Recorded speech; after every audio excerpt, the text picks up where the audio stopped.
Sahana vavatu, sahano bhunaktu, sahaviryam karawavahe, tejasvina vadhitamastu, ma vidvishavahe. Om Shanti Shanti Shanti. Up to verse 13, we have talked about the problem of samsara, what kind of problems samsara causes for a human being. And Krishna talks about the remedy for samsara from verse 14 to 19. We cannot just talk about a problem unless we also mention a solution. So today's session will be also completing all the way up to verse 19. So this means we will have completed the remedy for samsara. And the problem or the motivation of samsara is caused by three primary human urges.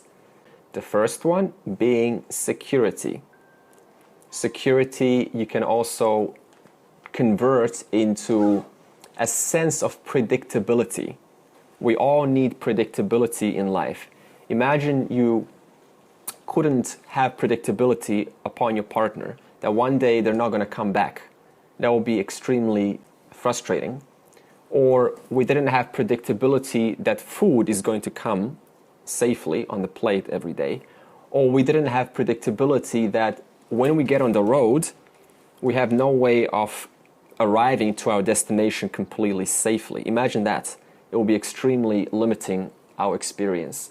So security is something in all different forms, of course, that we pursue and genuinely need. The second one is permanence. Permanence means I need something to hold on to. Like what?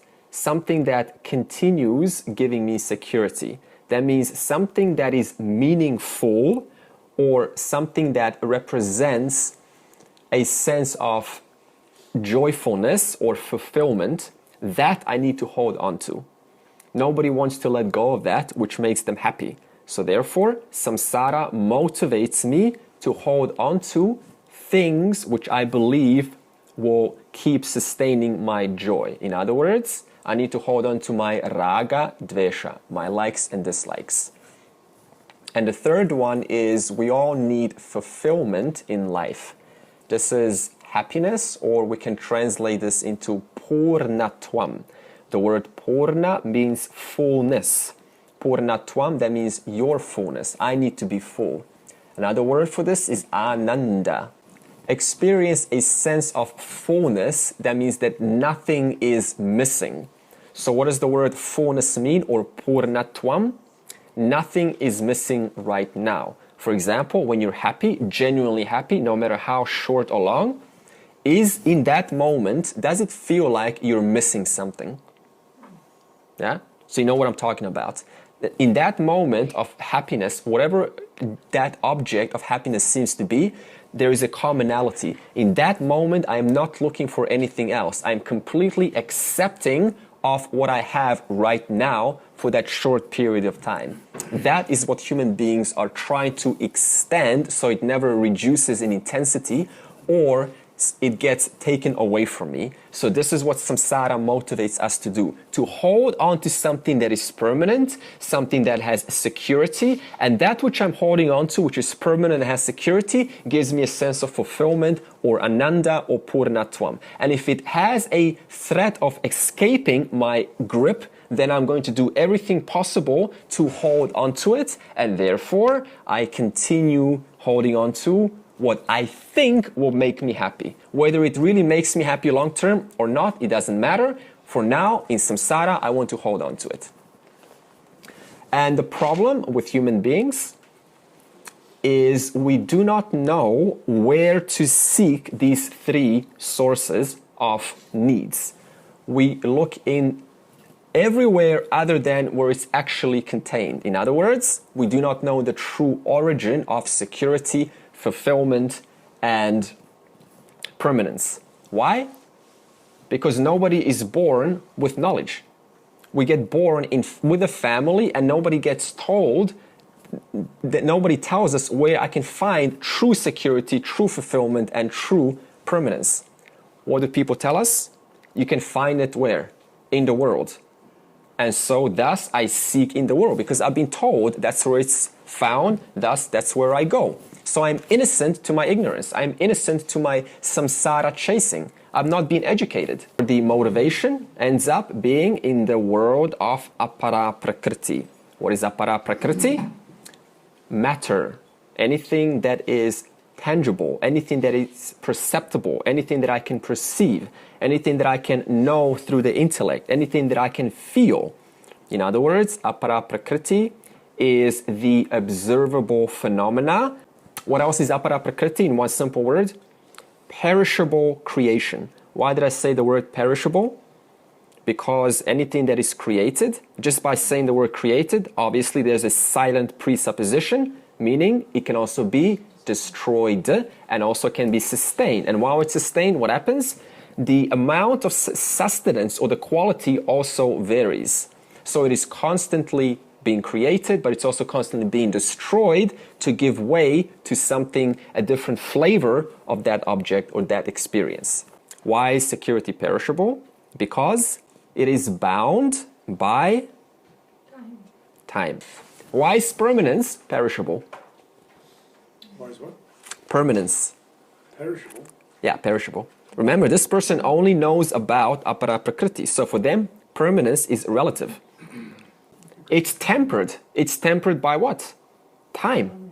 Time adjusts it according to the weather, according to the mood, according to my perception, according to the relations, according to the relationship with that object, according to my thoughts about that object, everything. So permanence in the world of apara prakriti, that is the world of matter, is actually in itself can be tempered by time and is tempered by time. Why is purnatvam perishable? Why is it limiting in the world of apara prakriti? Because remember, purnatvam means happiness or fullness. What has a beginning, what starts, if I'm happy right now, that means I wasn't happy just a second ago. So this means if it started now, then the inevitability of the situation is it's going to end or modify throughout the experience of my purnatvam. In other words, purnatvam is finite. It is limited. What do I mean by this? If I'm happy because I won the lotto, is that the maximum happiness that I can experience? No. Because if I won $2 million, then I'll probably be a little bit more happier. And someone else said, it starts, so therefore it's going to end. How long is a millionaire happy for? Maybe 1 hour? I don't know how long. You know, like, and then they realize the tax, they're going to probably take 30%. So what's an example of permanence in apara prakriti? There is no permanence. That's why I couldn't understand why you're saying it's No, because the person thinks it's permanent. You understand? So I'm born told that all there is this world. But this world, it's not permanent because there's even laya, disillusion.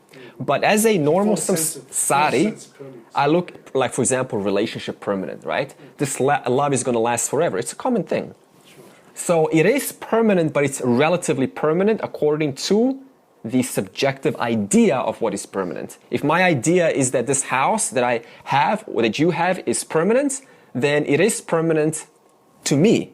But it's not permanent on the absolute sense, because a meteor can fall and destroy it. I wonder if that's ever happened to anyone. All right, so the true origin, now we spoke about apara prakriti. Now what is the true origin of these three?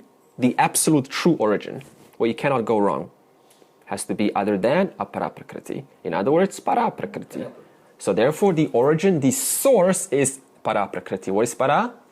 Consciousness principle. That which is cannot be objectified. Therefore, because I cannot objectify it, I cannot put limitation onto it. Because as soon as I say bottle, instantly I have to look at this and go, whoa, it's round, but it's not square. So it's limited just by being round. But you cannot limit your awareness or your consciousness. Therefore, para prakriti is the true origin of these three. Also, Chandogya Upanishad says a very nice statement. Na aupe sukham asti. Na, you know, not. Aupe, aupaha is finite. Aupe is the locative. In other words, in the finite, sukham asti, na asti. So in the finite, happiness is not. In other words, there is no sukham in the finite. Why? Because it will end one day. It will end one day. And it will also change throughout my journeying or my transacting with it. And also it will bring me dukkham because I'm going to feel that it's going to leave me one day. So I need to hold on to it. What if someone says it does give me happiness? Then we say, yeah, it does give you happiness, but it's fake. Now, what does the word fake mean? As Rani said, it is indeed temporary. So it's not entirely true to say it doesn't give you happiness. It does give you happiness, but it's not real happiness. The word real means something that doesn't end. Because where is it when it's gone? Why can't you be happy with momentary happiness? Yeah, of course. We're not saying that you can't be. We're just trying to analyze the transference, the conversion from momentary to that which is permanent, that has no ending. When I say fake, what I mean is that it was real, but it's no longer real once it's gone. So therefore, it was indeed fake. It was not absolute. It tricked me. Limited by time. It's limited by time. I got a new phone. It's not a big deal. I got a new house. It's not a big deal. I got a new place. I got a new whatever it is. It's not a big deal. So this not a big deal is what we start to recognize. And eventually, then we chase another high. Because the peak of that high was very extraordinary, was it not? Right? We go, oh, I had a memory back then. 30 days ago, I had a fantastic experience, but now it's gone. So now what do? I'm motivated to find another worldly experience to replicate the peak at some point in the past. So therefore, the samsara in this way continues and motivates me to keep reproducing what I've experienced way long ago. So we're all clear on what the word samsara means now. I'm chasing soap. It slips. And then I chase another soap. I hold on to it, but it slips also. Now, what is the remedy to samsara? What is the remedy to this chasing, to this soap-like world, this slippery ice? We talked about the word surrender last week. What does the word surrender mean? Without answering, I'll give you a metaphor. Suppose you go to a friend's house, and they're in the house, and you open the gate and close the gate, their gate. And a dog that you have not seen before comes out, very vicious dog. And you're cornered in one little place. You're scared, generally scared. It's like, big canine teeth. Are you just gonna stand there and go and fight the dog? Huh? You're gonna go, help! Who are you gonna call to? Your friend. Why? Because the dog obeys his master. The dog is like Maya, like samsara. It grabs me. So if I just stand there and I go, no, it's okay. I am physically strong. I can challenge the dog. No way. I am emotionally stable. I can survive this. I can be detached from the dog. No way. I'm intellectually smart. I can do some clever tactic. No way. It's a vicious animal. I cannot win against this big dog. Suppose it's a tiger. It's even worse, right? I don't know who's going to have a tiger. So what do? I call to that one who is the master of the object which stands in my way, which is the dog. So in that way, surrender means what? I call out to help to the master of the producer of the three gunaha. In other words, the master is Ishvara, the dog is Maya. The Maya is the dog is the Maya. And surrender means I need to genuinely put away my sense of power that I can solve this on my own and call out for somebody else who is a lot more competent and powerful and indeed the master of this obstacle which stands in my way of navigating through the security, looking for permanence and looking for fulfillment. So therefore, surrender means what? One word, please. Think of ego. Calling for help. Another remedy is to acknowledge that only Purnatvam, fullness, is found where? Para Prakriti alone. What does Para Prakriti mean?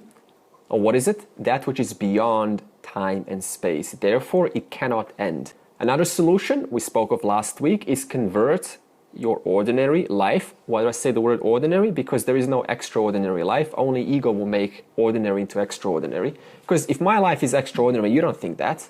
Only I think that. So all our lives are ordinary. So convert ordinary life into life of bhakti, devotion.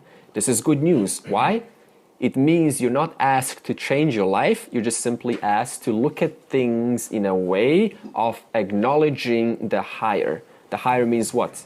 Ishvara. Even when you call for help, if you've got doubts in your mind, like thoughts and things, that this, I'm not sure whether I'm going to get this out, or whatever is blocking you, that's not surrender at all.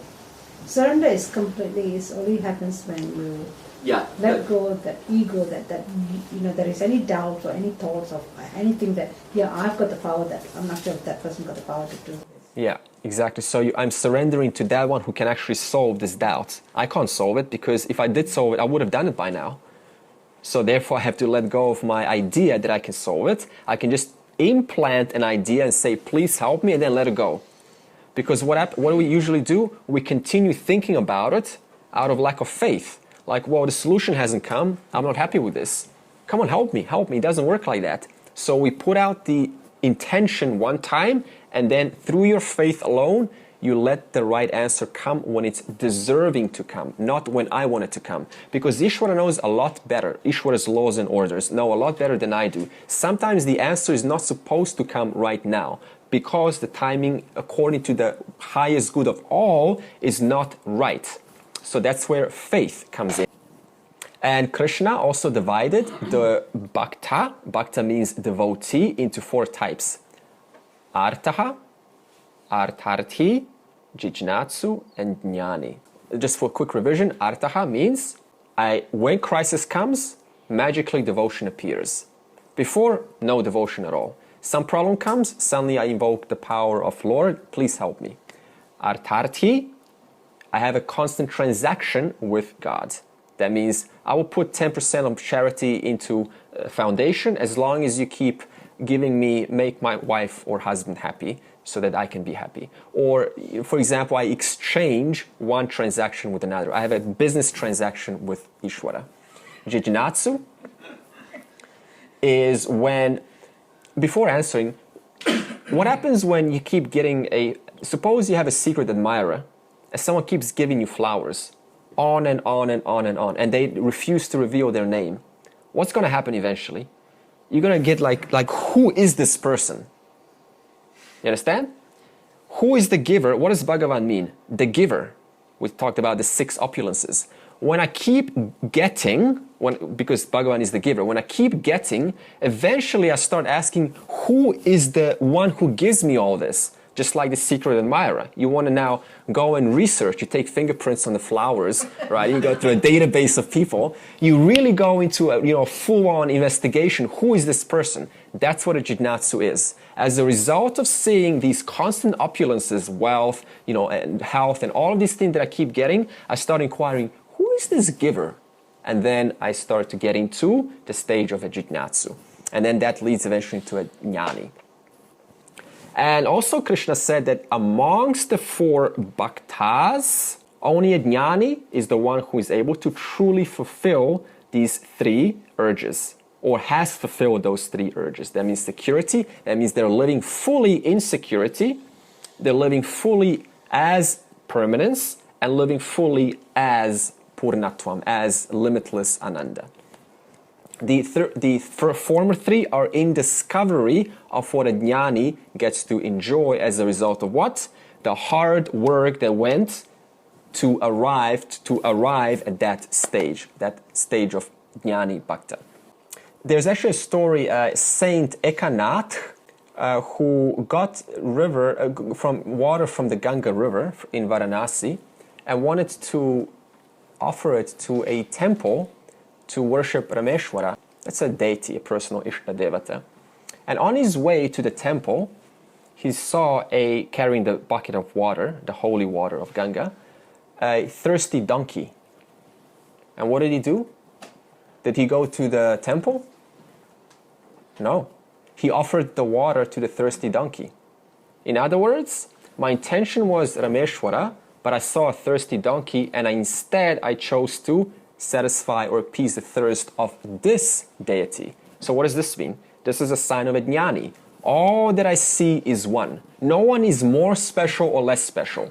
My intention was Rameshwara, but now I see a thirsty donkey that is also Ishwara in the form of a donkey, thus I give and appease the donkey's thirst. Or Goswami Tulasidas, you may have heard of him also. He says, everywhere I look, I see Rama and Sita. In other words, I prostrate to all. What is Rama symbol for? Paraprakriti, Sita, Aparaprakriti. Therefore, I prostrate to all because I see only the truth. I see only the total. This is another example of a jnani.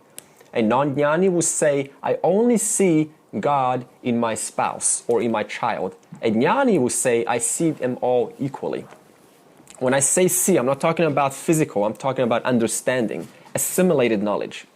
So that was a revision from last week. Revision done, verse 17 starts now. Tesham jnani nitya yuktaha eka bhaktir visheshyate priyo hi jnani no tyartham aham sacha mama priyaha. So we've spoken about the 4 levels of bhakti, and the mind will now start to ask which bhakta is the greatest, because that's what the nature of the mind is. And Krishna is going to answer that in this verse. He says, Tesham jnani vishishyate. Amongst the 4 bhaktas, or the 4 levels of bhakti, the jnani bhakta, or devotee, excels. Vishishyate means is the greatest. Thus, he is the greatest of all. This is an important verse because it's going to remove 2 major misconceptions regarding a jnani or a wise person. And the first one is, people often think that following bhakti alone, I can attain liberation. I don't need jnanam. Right? This is the Kali Yuga. Jnanam is not possible anymore. We're in a new age. We need to be in the heart. We're too intellectual today, so you need to be in the heart. So this is the first misconception. So all I have to do is just devote, and I don't need to have any special knowledge. I just need to surrender to this deity, to this Ishta Devata, and everything will be taken care of. This has a purpose. I did not put it down nor up. I'm just saying it is used for a certain purpose, which is to purify the mind. They also say that jnanam is the driest sadhana. Vedanta, it's too dry. It's just intellectual. However, this is not true. This is just a misconception or a false idea of what Vedanta is. I talked about the misconception. I will talk about what is the correction to this misconception. Is firstly understand that both devotion and karma yoga, the only sole purpose is for mind purification. That is it. So they do indeed serve a purpose. Also, you cannot escape from the stage of jnanam. Jnanam is the last stage before moksha. So therefore, everyone arrives ultimately to Jnana Yoga, to knowledge. Because as I said, how can you fully love unless you know what is it that you're loving? In other words, love demands knowledge. And what do the bhaktas do? They are loving Krishna. So what's going to happen eventually? I'm going to start inquiring, who is this Krishna?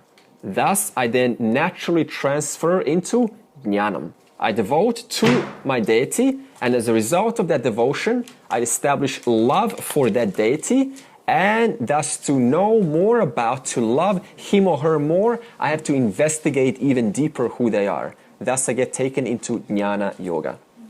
So now we ask, what is Jnana Yoga? Is it meditation? No, why not? Because in meditation, you cannot discover something new. You can only gain what's already been gained in the past. That's the first point to understand. It seems like I'm getting something new in meditation, but that is only as a result of the assimilated knowledge from the previous studies. So it is not meditation. Again, what is Jnana Yoga? Sharanam, Maranam, and Vidyasana. Chapter 434, systematic and consistent study of Shastra for a length of time under the guidance of a competent Acharya. That is the definition of Jnana Yoga. What kind of Shastra? Any kind of Shastra? Okay, it is Upanishads, but what kind of Shastra? What does it have? It has both para and apara prakriti. If I just look at the apara prakriti, that is fine, but it's still incomplete. Therefore, it has to have saguna swarupam and nirguna swarupam. Para prakriti and apara prakriti. The knowledge of form, the panchakosha, the traya sharira, all of that, plus that which is the most indweller, Atman Brahman. Therefore, then it becomes a true Shastra. Also, for example, in the Bhagavatam, a commonly studied text, and they're very beautiful short tales, and they're meant to convey both the para and apara aspect of reality. So what happens is, as soon as I come to this para aspect, I just go, no, I can skip this, I don't need this. In other words, what happens is, just like in school, what do we say? What does the teacher say in school? Kids, we're not going to have this in the exam, we can skip this. In the same way, what happens with the Bhagavatam or similar text, I don't need this Brahman stuff. You know, I like the deliciousness, I like the juicy stuff. So I'm just going to focus on that. That does not work like that. For total knowledge, I need to look at both aspects in order for knowledge to be all-embracing, all-encompassing. Misconception number 2. If you are a jnani, you cannot be a bhakta. Why? Hey, what are you devoting to, man? It's all one, right? Common misconception. What's the correction to this misconception? If you think like this, that you cannot be a bhakta, a devotee, if you cannot go to a temple just because you have self-knowledge, if you cannot pray to this Ishvara just because I know I am the self, if that is the case, the fact is Vedanta has not been assimilated, it has only been listened to. Only Shravanam, no Mananam or Nididhyasanam. A jnani is in fact the greatest bhakta of all. There is no greater bhakta than a jnani. Thus, it is okay to still worship and continue going to the temple and everything that you have already done. But what's the difference? So I'm only doing it for the one. And that one I am not separate from. Whereas before, what am I doing it for? Someone else. There is a difference between the devotee and the devoted. Now, the action is the same, but the devoted and devotee are known to be one and the same essence. Just like there's no difference between the entire ocean, that which is being devoted to, and the wave, which the devotee happens to be the form of. What is it that inheres both the ocean and the wave? H2O. Thus, I'm only devoting to none other than, in fact, there is no I, because the devotee is H2O, the ocean is H2O, there's only H2O everywhere.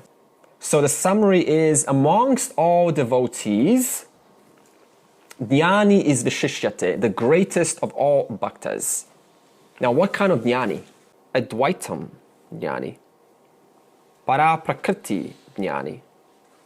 Nirgunam Jnani. Now, why does he or she, who is this he or she? The jnani. Why do they excel? Because nitya yuktaha, the first line, they are ever established in my nature. In other words, they are ever steadfast, ever rooted in my nature. Whose nature? Who's this my? Who's speaking? Krishna, and Krishna represents Ishvara. Ishvara represents what? Higher nature, para prakriti, and lower nature, apara prakriti. Whereas in Advaita Bhakti, Ishvara is subject to arrival and departure. Ishvara comes when I think, When I don't think about my personal deity, Ishvara is not there. So therefore, then I miss, and then I have a need to pray again. In Advaitam, Bhakti, God is never apart from me. Why? We just said, Nitya Yuktaha, I am ever established in the total. If one is ever established, what is there to be away? Where is the awareness there? The understanding is the self is never away from Ishvara. They are non-distinguishable. So this means that the jnani is Ishvara Nishta. What does this mean? Nishta, firmly rooted as the highest truth. In the total, as the total. And a jnani is also Abheda Bhakti. What does Abheda mean? Absence of distinction. In other words, the jnani's bhakti is Abheda Bhakti. Meaning what? There is no distinction between the one that's devoting, the devoted, or the materials that are being used as a means of worship for the yajna. The essence is one and the same. For example, stevia is sweet. Sugarcane is sweet. There is a featural difference, is there not? But what's the essence of both? Sweetness. In the same way, Abheda Bhakti, where's their identity? In the essence which inheres everything that I worship to.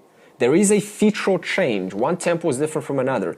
Rama is different from Ayappan or Ganesha. But what's the essence of all? Paraprakriti, Nirgunam, Brahman. Now, we're going to get into the topic of love, and I'm going to integrate it. How does the word love fit with this bhakti? So Krishna says that jnani is the greatest bhakta. In other words, the greatest lover. That means that jnani has the most love. So we explain this. In the Brihadaranyaka Upanishad, it poses a question and it says, what is it that a human being loves the most? What are you going to say? Huh? Oh, my child. I love my mom. I love my dad. Common answers, right? So what does the Upanishad say? What does it conclude? No, you don't love any of that. Nobody loves anyone. Everyone loves oneself only. Because there's only one self. There is no one else to love other than yourself. Actually, this is a bitter truth to hear. It's like, no, that's not true. I do love. Because instantly the ego says, it has a good opinion about itself. Like, I'm a giver of love. I love. So you cannot say that about it. I'm an exception. No, you're not. We only love for our own sake, never for someone else's sake. For example, I love you. Why? Because as long as I keep loving you, then I keep receiving your love and I keep enjoying that. In other words, I love you so that you can love me back. In other words, I love you for my sake, not for your sake. Because if I stop loving you, are you going to love me back? No, you're not going to love me, but I want to feel loved. So for me to continue feeling loved, I have to continue feeling loving you. And as long as that transaction keeps going on, I'm happy, you're happy. I want to make you happy. Why? Because as long as I keep making you happy, you're happy. And if you're happy, I'm happy. So I make you happy for my sake, not for your sake. It just appears like I'm doing it for your sake, but I have to do it for your sake because it's actually for my sake also. In other words, I only ever love myself. All motivations that I do as an act of loving, as an act of giving, I only do it. Why? Because it makes me feel good. I get to reap the benefits by keeping you happy. If I make you happy, I like that. There's no trouble in my life. I feel complete. So I do whatever it needs to happen for you to be happy, so that I can be happy. So the truth, the conclusion of the Brihadaranyaka Upanishad is that we do everything for our own sake. Okay, they don't feel loved, but what's the problem? Why do they not feel loved? Is that your problem? Huh? Is that your problem if they don't feel loved? Well, yes and no. Because, see, if I say you don't love me, that means that I lack love in myself. So I need what? external validation to hear that you love me so that I can fill up my love bank. Therefore, I say, please tell me you love me. In fact, the common phrase in the West, I don't know if this is in India or anywhere else, is I love you. So what does this mean? That's in the Western world. Yeah. Love towards myself is doubtful. I doubt my own love. I don't know if I'm worthy of love. So then I need you to keep reassuring me that you love me. Why? Because as long as you reassure me, I will continue feeling worthy of being loved. So then I pester you. Please say you love me. You never say you love me. Now I want you to hear more. Now, I don't think you mean that. You don't sound like you love me. Even if you do sound like it, the other person says, you don't sound like it. Why? Because they're still not convinced. Their love bank is still not full. Therefore, I need to say, I love you, I love you, I love you, in a different way, in a different tone, in a different volume, in a different pitch, until I convince them they are worthy of love. Or another reason, I fear you may leave me. Common thing in a relationship. Is he going to leave me? Is she going to leave me? Why? Because if you do leave me, then I'll no longer feel loved. In other words, I need your presence in my life for me to continue feeling loved. I need you to be here, present, so that I can keep gaining reassurance that I am indeed worthy of love. In other words, I want you to stay in a relationship for my sake, because I love myself most. And what happens if you stop loving me? I'll find someone else to love me. I'm not going to stay in a relationship if you don't love me. I'm not going to go look elsewhere. So then if I don't keep receiving that love, then I start to contemplate, how can I get out of here and start looking for someone who's going to keep loving me, so that why? So that I may feel loved. In other words, it goes back to yourself only. And what happens if the love is not conducive anymore? What happens when you got an overburnt pancake? You throw it out. Yeah. In other words, when the love is not conducive, then I reject it. If the love is conducive, I keep it. As long as the love from the other object or person is conducive, then I put it on my pancake plate for consumption, for usage. As long as that pancake becomes burnt through time, then I slowly start to reject it because it is not making me feel loved. Also in the Bhajya Govindam, verse 5, Shankara says that as long as I am a productive earning member in the society, then I get extra respect.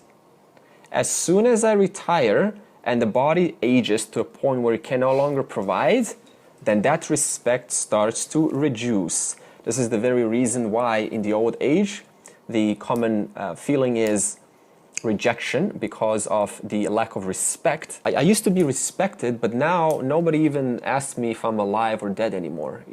I'm just like a person who needs to take care of myself. In other words, as soon as I stop being useful to you, then nobody even looks at me. This is the bitter truth of life. And the sooner we accept it, the more free one is. Because this aspect of fear that someone may leave me, this is where the bondage of samsara comes. The quicker I accept that there is only love for myself here alone, hey, what's the problem? There should be actually no problem. That's freedom in itself. Questions so far? Andre, you do realise you just trashed the institution of marriage quite completely. Yeah, we're not. That's No, actually, it makes me feel safe in the marriage. Actually, Yeah, I know it can. Yeah, indeed. Because I really don't need to go on about showing love in it all the time. Yeah. Because see, we need to be open and honest about this. As long as I don't mention the elephant in the room, then it's going to be this kind of a fake conversation. You need to love me, I need to love you. Now, what if a non-jnani says or disagrees with this and says, I don't agree with anything you just said? What do we answer? Yes, that is true. However, the love that is being spoken of is conditional. So now you're going to ask, what is the condition? The answer is, the object of love should be favorable to me. That is the condition. What happens the moment it becomes unfavorable? I think of what? Getting out. Does anyone have something in their life that is completely unfavorable? Unless you have to, like unfavorable boss. If you could get rid of him, you probably would. But, that's a different story. So what do we always do in our life? We keep everything that is favorable and discard what is unfavorable. For whose sake? For my sake. So this means that as long as the person continues being helpful, functional in a society, or useful, that person continues to be loved, whether it is in the society or even in a close relationship. And the object's existence, what does that do? It makes me feel secure. So this means as long as the object means what? Thing or person. As long as it exists in whose presence? In my presence, it continues to give me conducive security, fulfillment, and permanence. Therefore, I will continue to keep it. For whose sake? For my sake. As long as that object starts to change and it can no longer give me those qualities of security, purnatvam, and permanence, then what do? I start contemplating of coming out and looking for something that can. For whose sake? For my sake. Can you love somebody you don't like then? First you have to understand what it's like in love. Huh? I suppose you have to understand what it's like and what is love before you can answer that question. Yeah, because that's subjective now. Right? That's based on some quality that I don't like about them. It's probably qualities, is it? A quality, yeah. Like in this raga dvesha. But like one specific quality we usually superimpose on the entire person and we say, I don't like you. But that's not true. You don't like a certain quality about that. A certain action or qualities, yeah? It's usually one specific behavior or one specific quality that I don't like. It's not the whole person. You never dislike the entire person. Did you ever notice that? Yes. Probably not, because we don't actually inquire. We just say I don't like him or her. But what are we actually saying? I don't like a certain action, behavior, or quality about them. And then we mistakenly superimpose that entire dislike onto the whole person. That is unfair. So we need to start isolating what is it specifically that I don't like. This is also part of self-inquiry. How is it that Jnani's love is the greatest, the most loving, unconditional? Because we have now established, as long as the person does not know about para-prakriti, no matter how much they love, it is only conditional. What's the condition? It should be conducive to my own survival, to my own success, to my own security, permanence, or happiness. So how is it Jnani's love unconditional or full? There's no expectations. He just surrenders himself. Okay, that's part of it, sure. That's the psychology behind it. We'll just analyze it in terms of the words that we used so far. The self-love, what have we just established? We all want to love ourselves only. That self-love is identical to Ishvara love. Now, why is this the case for a Jnani? Because they're never away from Ishvara. So therefore, the self-love that I have for myself, speaking as a Jnani, is not different than the love of the total, Ishvara. Whereas if I don't have the total picture, the total understanding, then no matter how much I love myself, what am I actually loving? Raga dvesha, my likes and dislikes. I'm loving particularities, apara prakriti, the world. But if I understand that the para prakriti, the one common mala, the thread which pervades and connects everything, then if I love myself, then what am I also loving? The total. Why? Because one mala, remember that mala, that string, that thread, connects everything. Therefore, if I love this bottle, because I know that the connecting principle, consciousness, pervades everything, if I love this, it is no different than loving you as a person, or loving a son, or loving an animal. But if I remove that commonality, then my love is only conditional, because now it becomes about this being conducive to my survival. But if I introduce knowledge that there is one common thread pervading the whole existence, which is existence itself, then whatever I love, I am loving instantaneously the total. So the jnani only ever loves Ishvara. Why? Because Ishvara is not apart from, separate from, other than the self. So if I love myself, I'm loving what? Ishvara. And what is Ishvara? Parayana Paraprakriti. In other words, loving myself, I'm loving Ishvara. Loving Ishvara, I'm loving myself. Whereas for a non-jnani, there is also love, we agree, but when they love themselves, what are they loving? Either their chitta, their buddhi, their manas, their memory, their emotions, their body, their panchakosha, but owing to the lack of knowledge of what? Paraprakriti, I'm not loving fully. I'm only loving a certain aspect of creation called mithya. Now, Krishna says, Eka bhaktir vishishyate. Such a jnani has undivided attention. That's why he or she is superior. What does undivided attention mean? It is non-partitioned. Non-partitioned means it is not individuated. So the attention is not for that only or that only. It is undivided. What does this mean? The vision is one. Non-partitioned means it is non-divided. It is non-segmented. It is non-categorized. Why? As you said, paraprakriti, unchanging, the common principle which underlies the whole creation. Thus, it is superior because if I focus on the self, what am I focusing on? The total. So therefore, the self pervades the total. So if I focus on myself, then I'm automatically also focusing on the entire whole. Sarvam Brahmaha. For this jnani, I am the dearest one. Why? Because the jnani has identified myself, who's the myself here? Ishvara, with him or herself. That's why I am the dearest. And then he says, Aham Sacha Mama Priyaha. This should be easy to understand. Aham, I, Saha, he, Cha, and Mama, to me, and Priyaha, pleasant or dear. So in other words, I am dearest to the jnani. Why? Because he or she is closest to me, capital letters me, Ishvara. Why are they closest to me?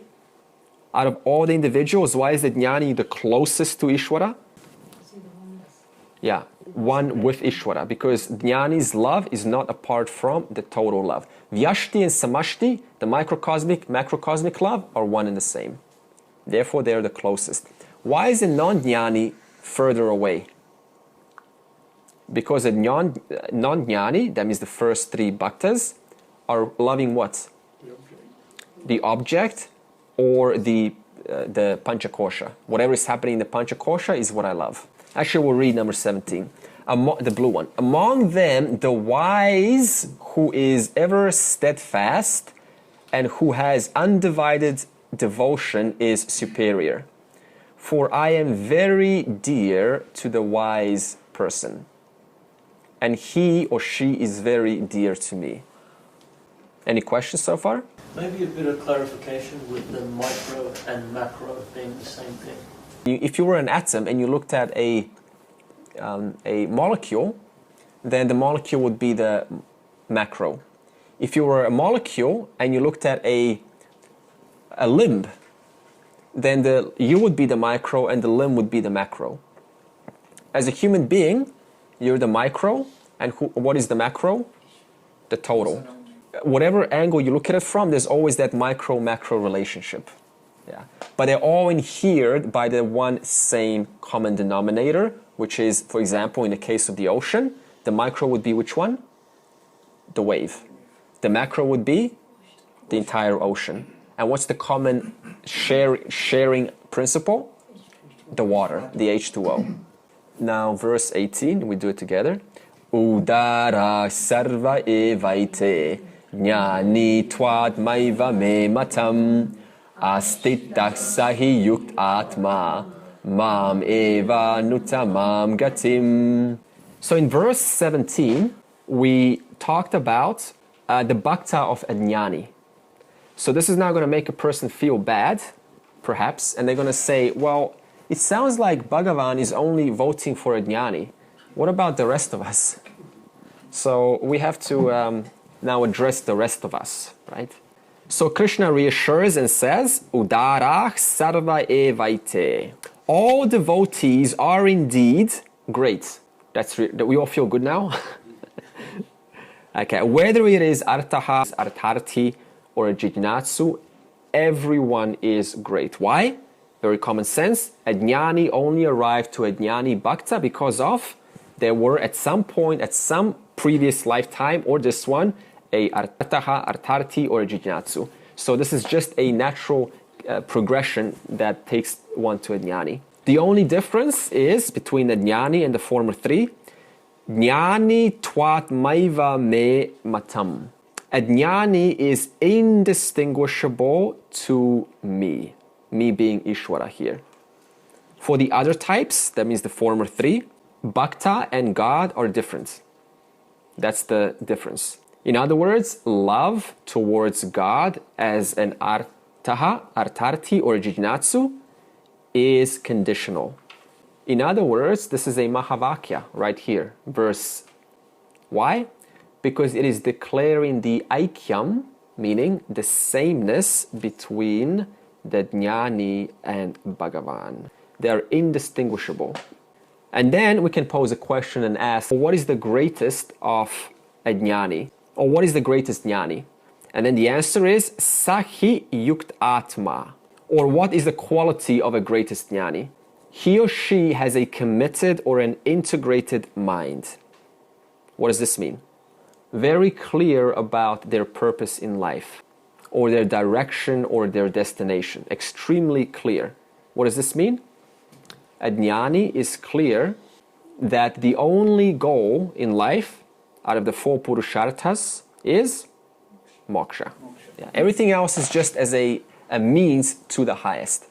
So they are a purusha of commitment, in other words. Why did I not say jiva of commitment and purusha of a commitment? What's the jiva? The body. Yeah. Brahman, seemingly conditioned, superimposed by the Panchakosha. And therefore, that person does not know that the innermost indweller is Atman. Whereas a Purusha simply means the word person. Now, unfortunately, we have never defined the word person properly in English, so that's why I'm going to stick with the word Purusha. Purusha means person, but what does a person mean? That one who is devoid of any roles. They are free of the roles. That which is the most innermost essence of the individual is Purusha. Therefore, Purusha is, in other words, Atman. Clear? How that word is actually a husband in Tamil language. Is it? Purusha. Yeah, well, it's like Rama, represents the Paraprakriti. Okay, now he says, Mam Anutamam Gatim Astitaha. So he or she, the jnani that is, has come to the highest goal of life. Now we're talking about a jnani, which is what? Ishvara. Whereas a artaha or an artarthi also has goals, no doubt. Everyone has goals in the world. However, they are inferior. When I say the word inferior, I'm not putting down. I'm just saying in comparison to, they are lower. They are the not so important, even though they are important in a relative sense. For example, in the Bhagavatam, there's a story of a couple who wanted a child. They were not interested in anything else. So they went to a rishi and they asked for a blessing. Please give me a healthy child who will have lots of punyam. So the rishi, being very kind, and he granted such a boon, a gift to the couple, and they had a child. Very soon, the child died. So in other words, we can pause the story right here and say, whatever is given at some point in time, whatever is born, the reality is it can also end. If I fail to address that reality, I'm in trouble, because then I'm ignoring the total. You see, the whole, you cannot just say the whole consists of love. flowers, roses everywhere. The whole includes everything. This is why Arjuna chickened out when he saw the vision of the total in chapter 11, when Krishna showed him, Virat, the big body, the entire body of the universe. So we have to accept the reality of life. There is birth, but there is also death. So then the parents obviously mourned, and they came back to the Rishi and said, we loved our child so much, we want you to give us a boon to be able to speak with the child. And they were granted this boon. So then the parents invoked the boon and said, you are our child and we're your parents. Now, luckily, this is not, the psychic clairvoyant mediums. So this child is a little bit smarter.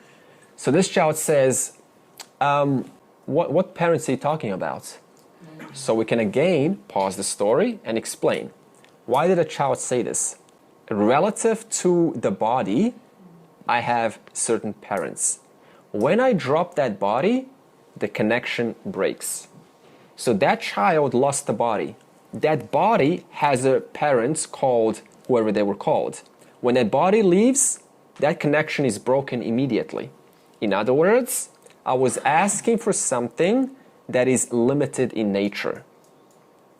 And that's when the parents realized there is no real benefit, there's no real point asking for limited goals. So they started asking for something much higher. Now, you're going to ask, what about the Western psychics? Why do they invoke individuals and the dead people? And the dead person will tell you exactly all the details about the family that is alive. How is that possible? So obviously he's not going to... Total person who is alive, I invoke the total, and out of that total, I invoke one single aspect. And that aspect I receive. But that aspect, that Jivatma, who travels through different bodies, has also had many different other parents. Okay? So this parent today is invoking them, and therefore they're receiving the connection based on the relationship that they've had while living. But that is just one single potential. There's also this potential from the earlier aspect, maybe 50 years ago. There's this aspect, there's this aspect, there's this aspect, there's this aspect. There's countless of aspects. So what's the big deal about invoking dead people? You're just invoking a single aspect. That's why you go, oh, I'm happy. But you're not invoking the actual child, because the child is free of the bodies. Now makes sense? Yeah. So then the couple realized that Artha and Artharthi are indeed relative accomplishments. What does relative mean? They are accomplishments, but they are valid for whom? The person who is invoking it. This is valid, but it's relative to what? To the person. So therefore it is important, but it's not the absolute. It is very limited in its aspect. It is one potential. So the conclusion is, any gain other than Ishvara is inferior. This example, inferior. Because what have I invoked? One aspect of one single Jivatma. Why is it inferior? Because it will end. The conversation that I'm having with the dead person is going to end. Then what? And whereas Ishvara is not a relative accomplishment, Ishvara is the absolute. Why? Because Ishvara means the total. Now let's read 7.18. All these devotees, that means the first three, are certainly noble. However, the wise man is myself. This is my teaching, because with a steadfast mind, he or she has resorted to me alone, who am the highest goal. A jnani devotee is my own self, because they're identical. Now verse 19. Bahunam janmanam ante jnanavan mam prapadyate vasudeva sarvamiti samahatma sudurlabhaha. 7.19. Krishna is going to say that the 4 stages of bhakti cannot be done in a single janma. It's unrealistic, because we only get 100 years or whatever we get. It's way too short to accomplish all of these 4 stages. It takes time. That's reassuring. Okay, next verse. No, there's more to it. So let's give it a demonstration. How is it that artaha and artarthi takes a lot of time? Just an example so you can see how we get trapped. Imagine that you need water, like very thirsty at a remote place. And Bhagavan comes and says, hey, would you like water or would you like me? What do you say? I'll get the water once I have Bhagavan. Yeah. Okay. Yeah, exactly. So it's only one option, one or the other. So in other words, our response is, Bhagavan, you're always here. You're always available. For that reason, I can have you later. Okay. Because you're always available, I'll put you aside, but right now, I need water. So therefore, give me water now, and I will have you later. Now, question. When is life not seemingly important? When are life circumstances not seemingly important or urgent?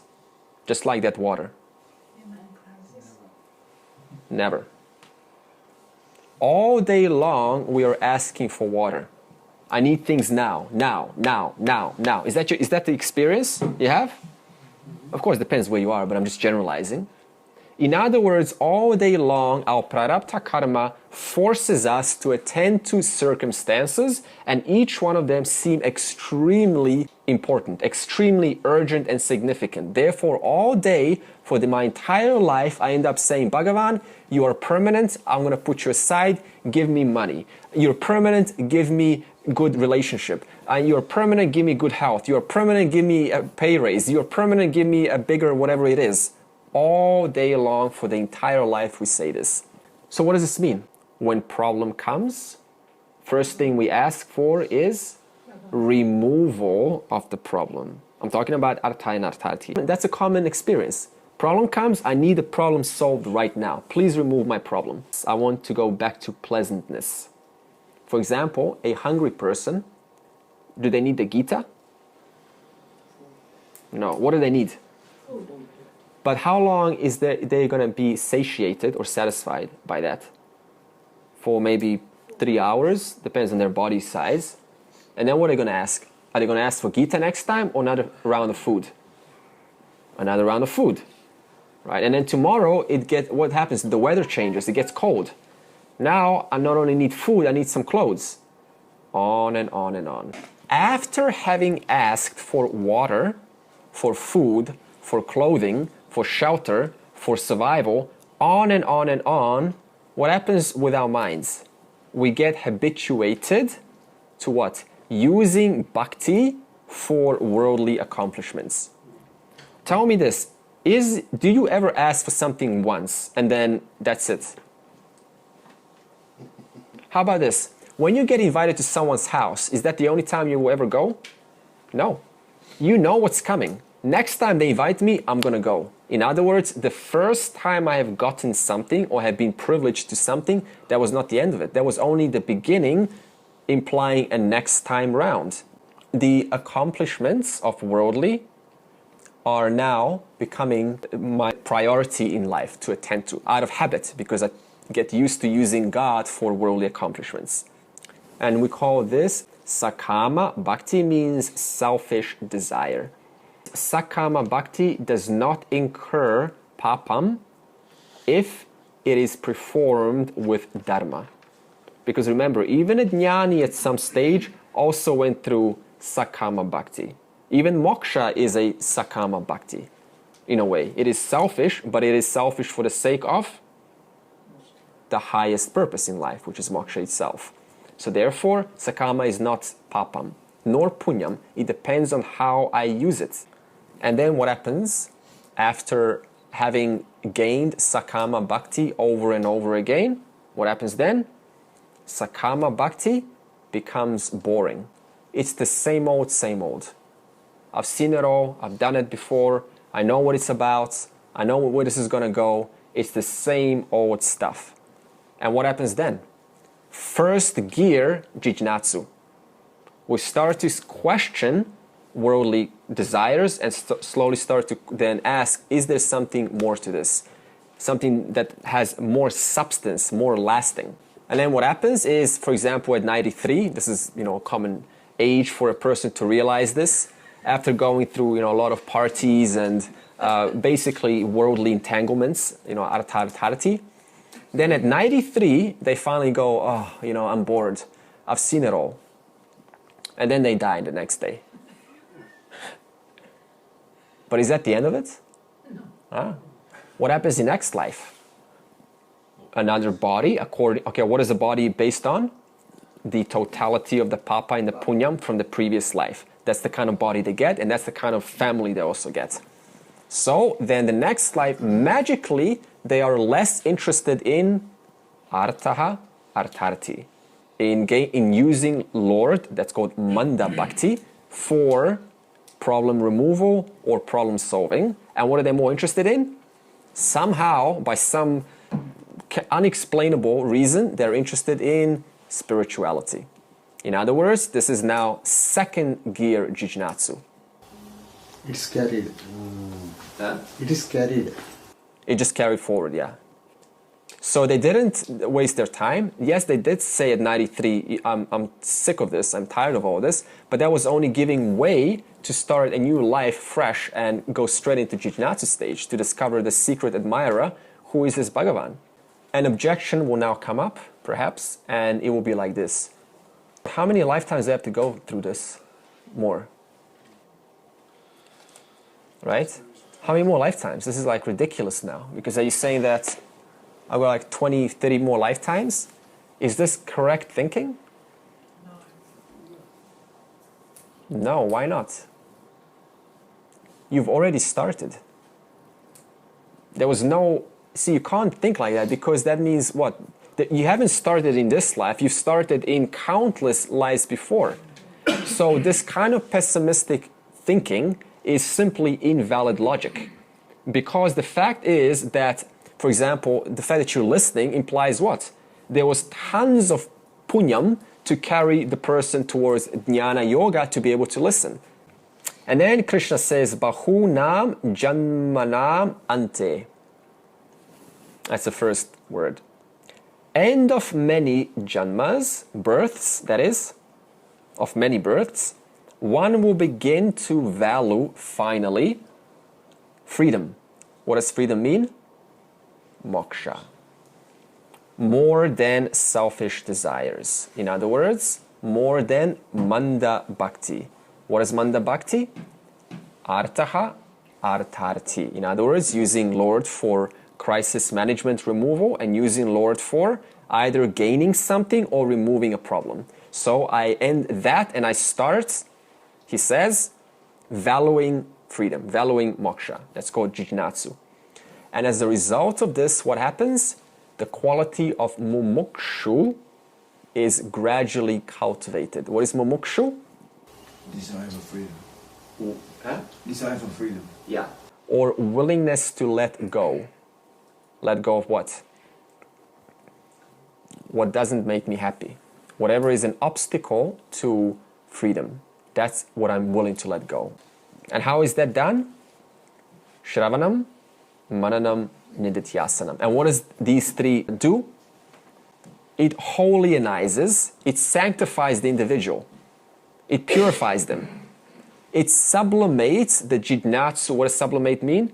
Transforms them into the last bhakta, which is the highest, being the jnani bhakta. And then this jnani bhakta, continues Krishna, mam prapadyate. As a result of this sublimation, this sanctification, he or she attains me. He or she becomes one with me. He or she as though merges with me. Why did I say as though merges? Because it's not already merging, you're already there. You're already merged.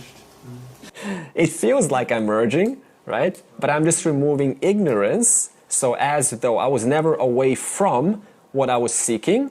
I was always pervaded by myself, by the truth, so as though I am coming closer.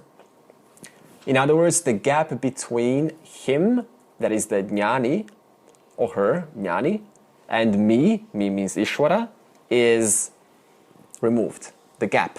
There was no gap in the first place. But it feels like there was a gap because owning to ignorance. Now, what is jnani's jnanam? What is jnani? A wise person. What is jnanam? Knowledge. What kind of knowledge? Vijnanam. What is vijnanam? Assimilated knowledge. Final knowledge. So what is jnani's jnanam? Vasudevaha sarvam. Vasudevaha is Krishna. And this Krishna is everything. Everything means para and apara prakriti. And it is not referring to personal God. Why? I'll give you a tip. Because the word sarvam was used. What does sarvam mean? Everything, everywhere, Omnipresent. never not present, all the time, and beyond time. So, for example, if you stop thinking about Krishna, then is Krishna going to be still present in the mind? No. So what happens then? Then that kind of God is disqualified from the word sarvam.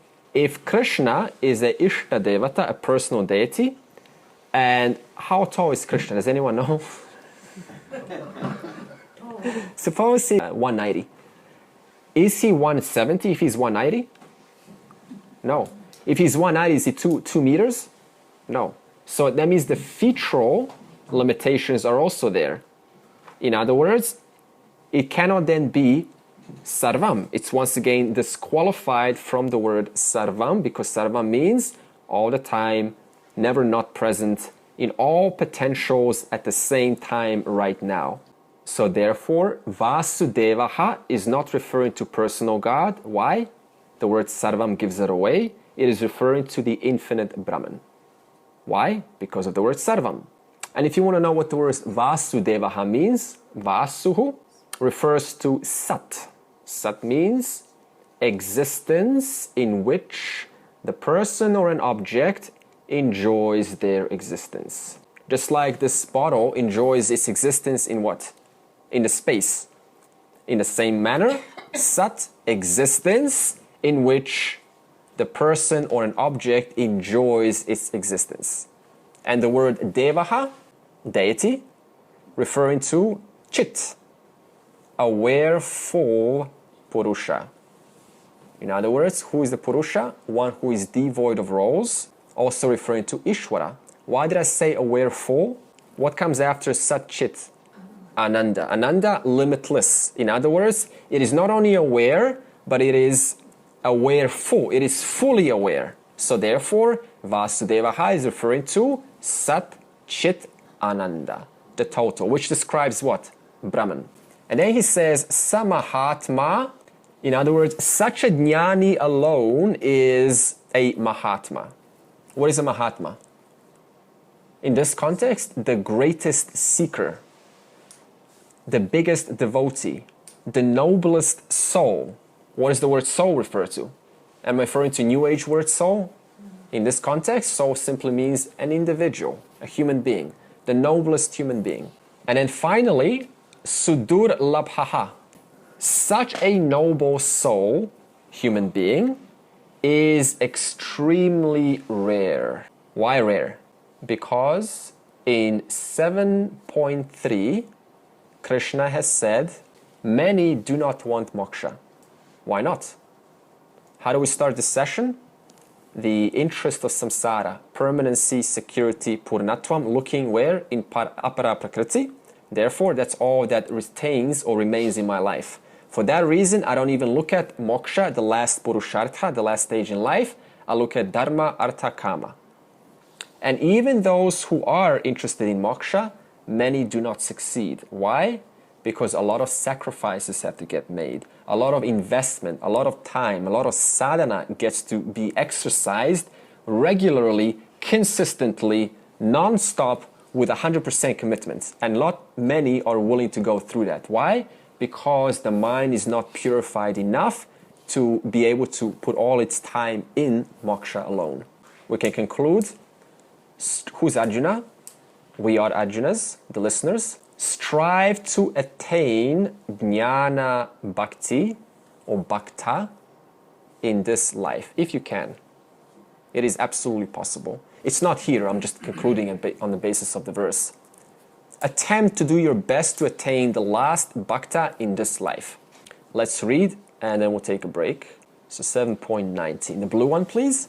At the end of many births, one comes to me as a wise man, as a jnani. That Vasudeva is everything. You now know what Vasudeva refers to. Such a noble soul is indeed very rare. And a one-line summary, okay, without reading it. Suppose you get a promotion in your corporation and you get awarded. Is that award as a result of a one-time act? No. It's a result of what? Yeah, a lot of sacrifices, a lot of hard work that you performed in that corporation, a lot of you went an extra mile. You know this word, extra mile? The extra step, over-delivering. You put your heart and soul in this company. You worked harder than other people and other employees are willing to do so. You were like insanely passionate and committed to giving your best towards the company. And the result of that, what happens? You eventually get recognized and therefore you get a promotion. In other words, a jnani does not come from a one-time act. It comes as a result of many, many, many moments in many lifetimes that causes jnani to finally shift the eye from the limited body, mind, intellect to the limitless self. Comes through many lifetimes, a lot of hard work, just like the employee. Is there a difference between a jnani and a rishi? Yeah, rishi can also be non-wise. We also have non-wise rishis, but they're very intelligent. They can have indirect knowledge called jnanam, whereas a jnani is only vijnanam, total knowledge, assimilated knowledge, living it. Kamai stair hrita jnanaha prapadyante nyadevataha tam niyamam astaya parkritya niyata swaya. Verse 19, last verse that is, we have concluded the remedy to samsara. And Krishna has reminded us how to do that. In one simple summary, he said, convert our bhakti to higher bhakti. Now, Krishna is going to, in verse 20, enter a new aspect of devotion, which we will hear him classify bhakti into two types. The first type of bhakti is called sakama bhakti. This will be covered in verse 20 to 26, and we will cover the minus points of sakama bhakti. And the second type is called nishkama bhakti. This will be covered in verse 27 to 30. And we will talk about the advantages of nishkama bhakti. So we will get to compare both. So before we move on, we will revise the word bhakti, what it means. And the word bhakti means devotion and worship of Ishvara. There is two aspects there, meaning both. One of them is an attitude of worship, and the second is an act of worship. If I just have an attitude towards Ishvara, but I don't act, then that's not full. That's just not practicing it. So I need to act out the attitude which I've learned in the class. Now let's explain sakama bhakti, the first category. This means using bhakti for finite ends. That's why it's selfish desire, because selfish desire always gets you finite ends. Which is fine, it's relative. It's meaningful for the person, but it's still finite. So this means that devotion and worship is used for accomplishing relative goals. That's called sakama bhakti. And It is also commercial bhakti, business transaction bhakti.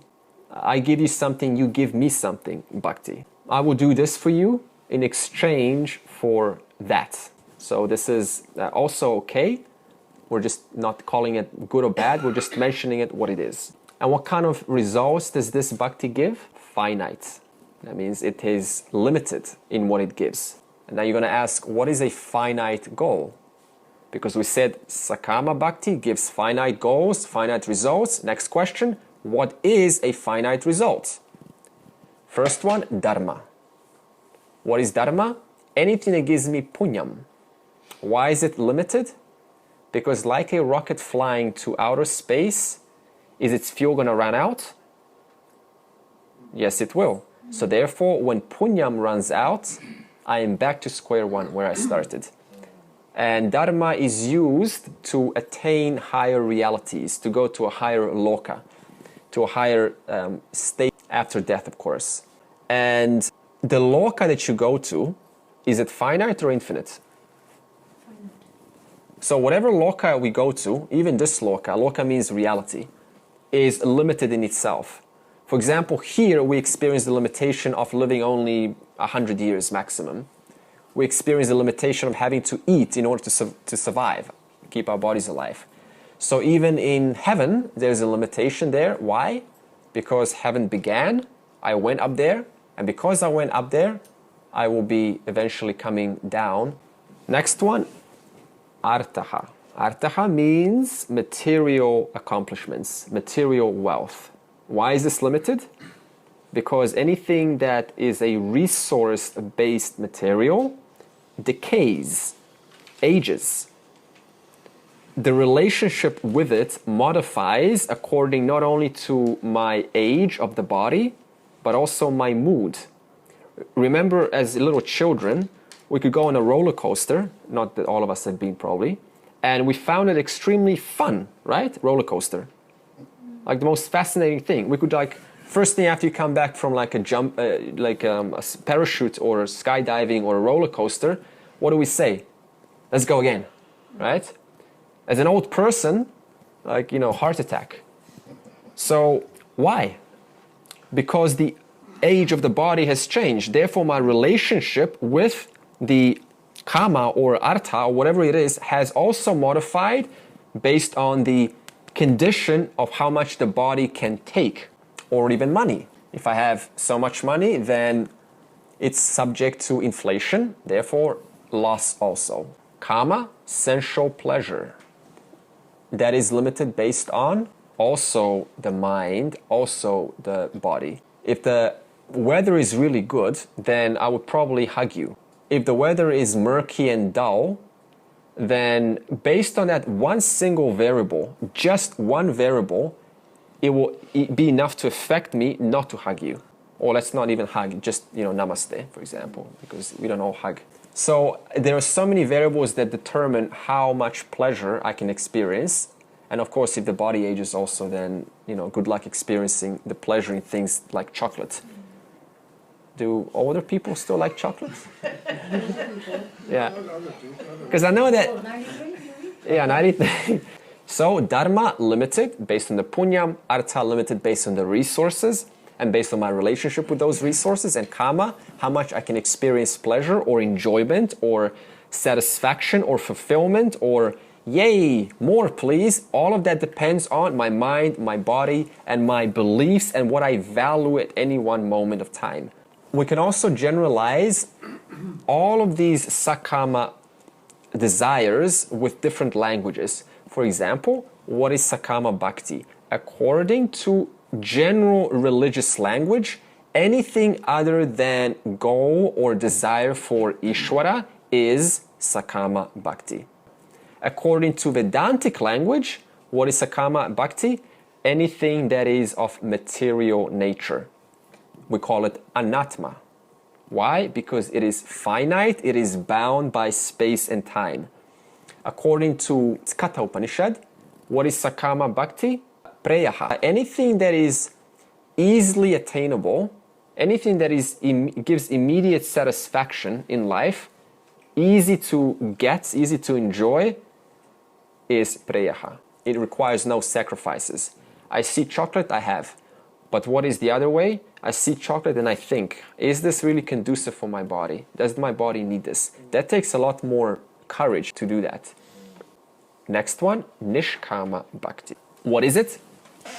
This bhakta, devotee, is not using bhakti for material ends.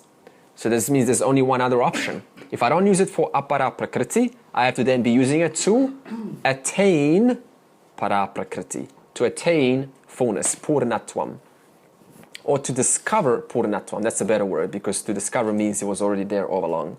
And this purnatvam is what Krishna symbolizes in the Bhagavad Gita. I use the word symbolized intentionally because we're now going to get a crash course about symbolism, why we have so many different devatas in different religions, and what is the purpose of so many. So we will now explain what is the symbolism behind so many gods. The word Rama has the letter A in it. Yes? The word Krishna has the letter A in it. Yeshua, like Jesus, Christ, has the letter A in it. So what do they all share? Letters from the what? The same alphabet. In other words, they all are pointing back to the one same alphabet.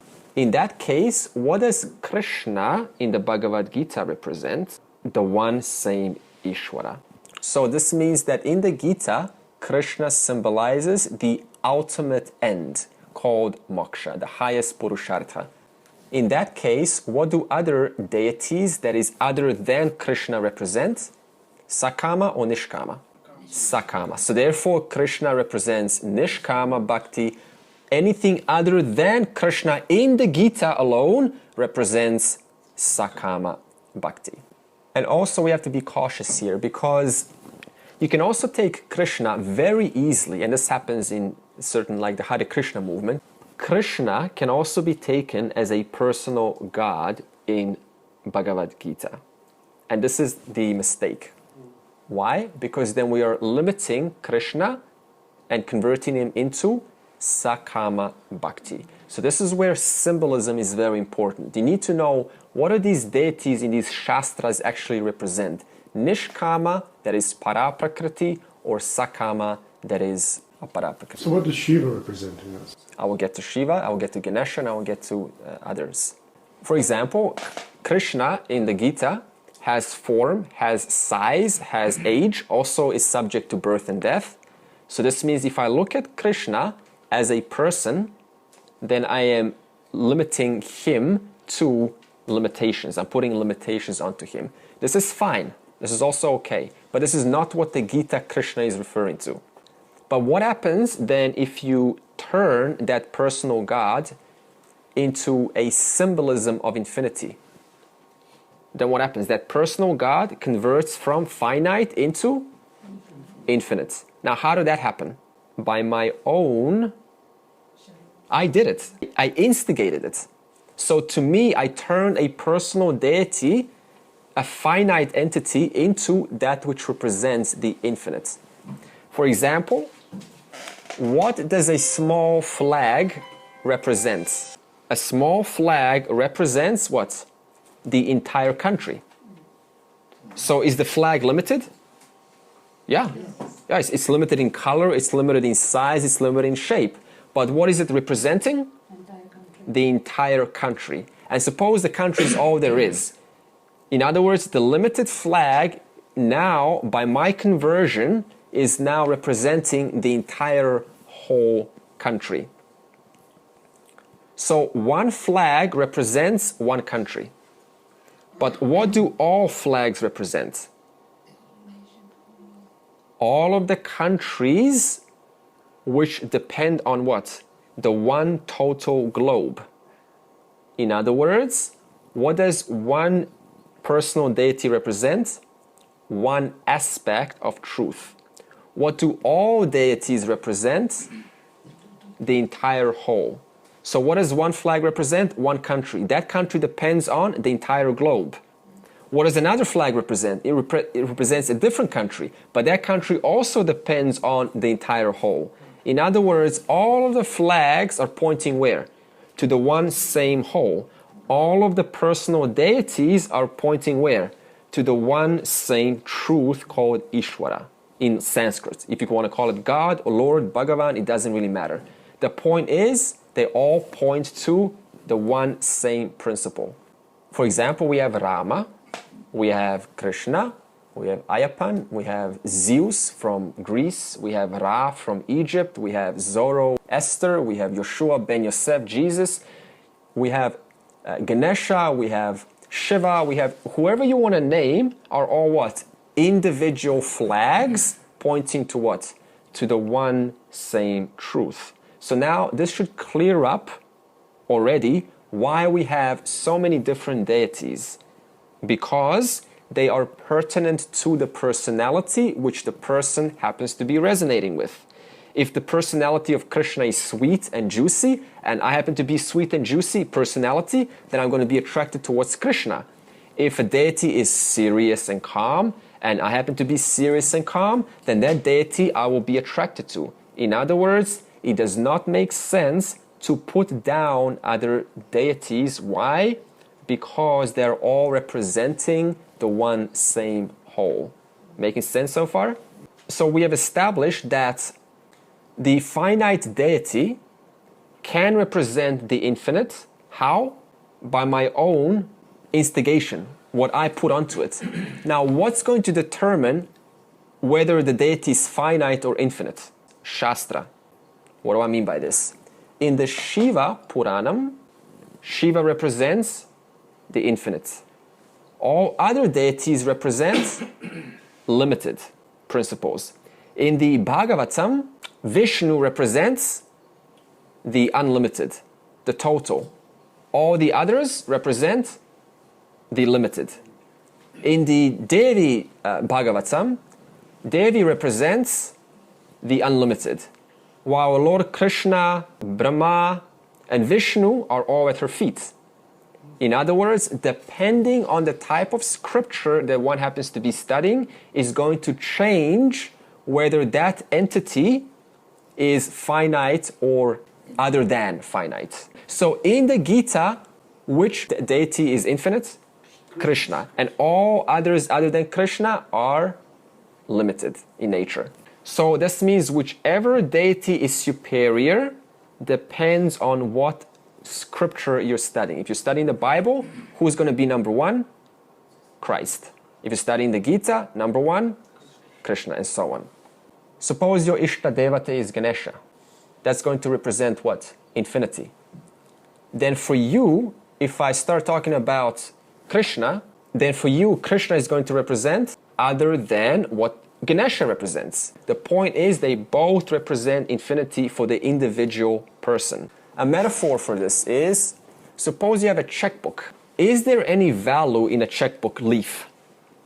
No, it's value neutral. How do you inscribe value to a leaf of a checkbook? By writing a certain amount onto it.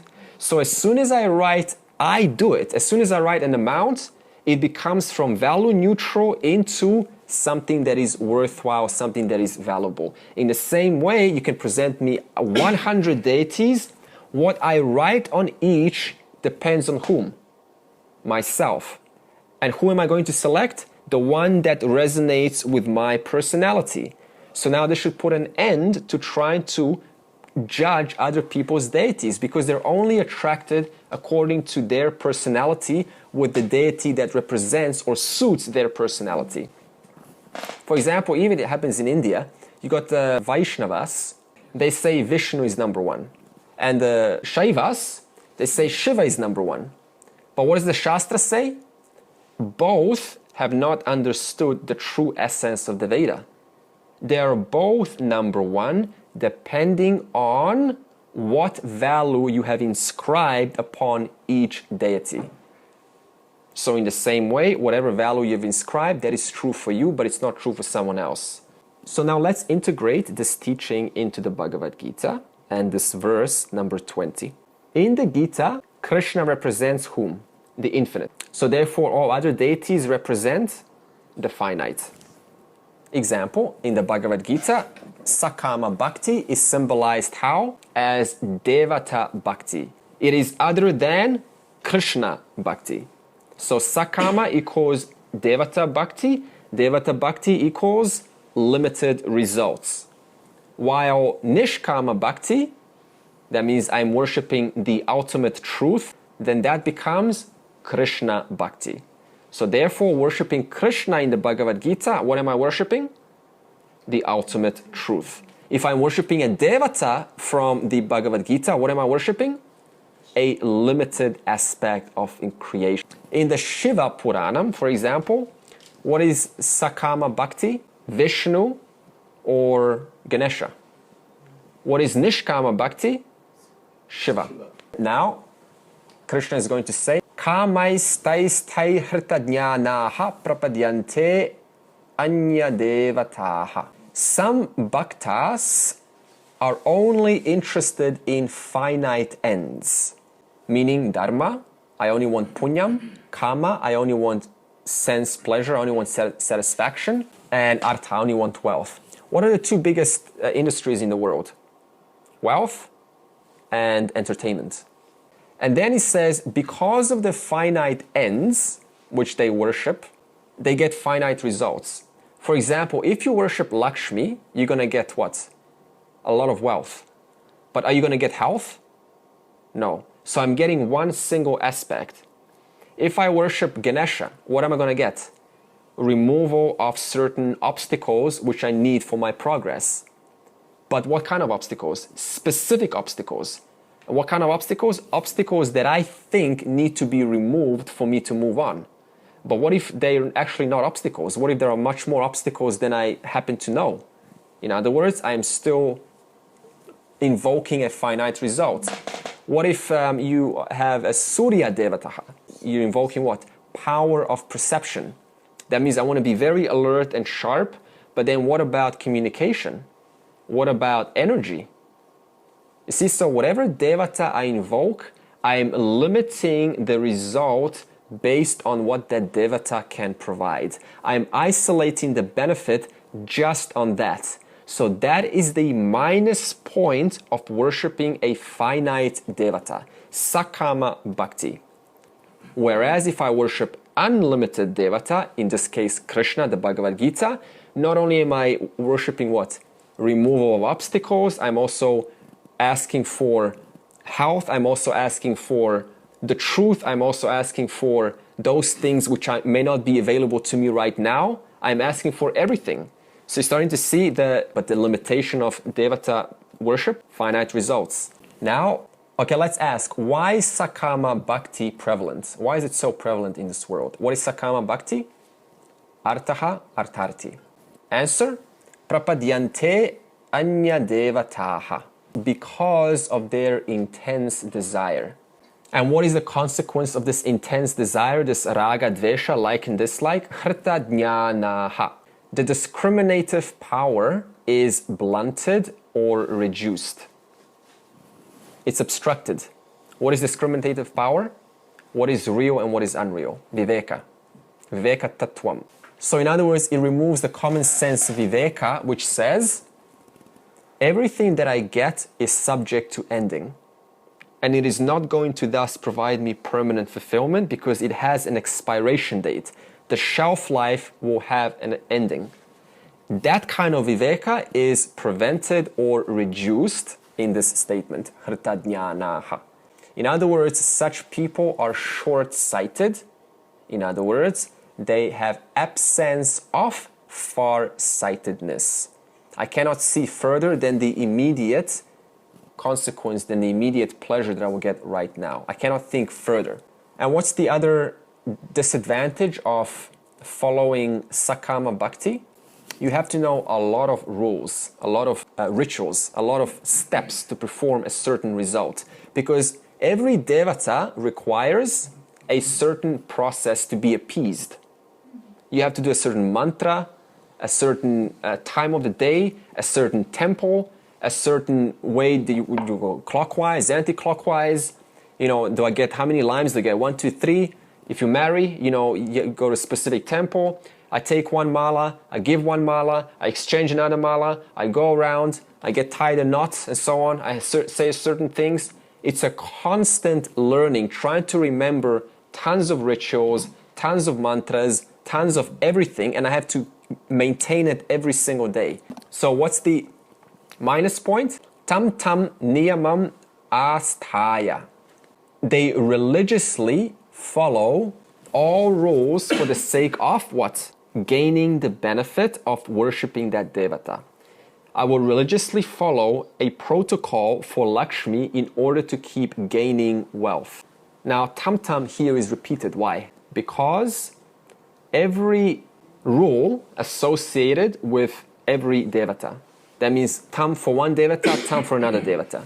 That means every devata that I worship requires me to have a certain religious protocol to perform in order to extract the benefit which that devata is intended to provide. And then finally, why do people follow such rules ongoingly, non-stop? Despite this enormous amount of remembering, protocols, religious precepts, why do we follow that? Prakritya niyataha. In other words, because of intense raga dvesha, meaning what? Like and dislike.